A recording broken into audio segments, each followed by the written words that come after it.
بزرگ داشته آقای عبدیه براش دست بزنی، براش دست بزنی. 3 ماهه بابام نمیتونه نفس بکشه. من و مامانم تلاش کردیم که خوب شه ولی نتونست. 1/10 محبتاشو نتونستیم جبران کنیم تو این 3 ماه. بابای من خیلی آدم بزرگی بود. میومد خونه با تمام خستگیش ما رو میخندوند، روحیه میداد. میدونین بابای من چرا اینقدر زود رفت؟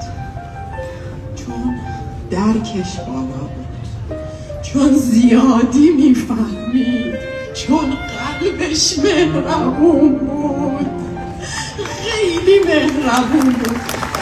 همیشه به من میگفت الهام تو با همه مهربون باش، کمک همه بکن، هر کس بهت بدی کرد با خوبی جوابش.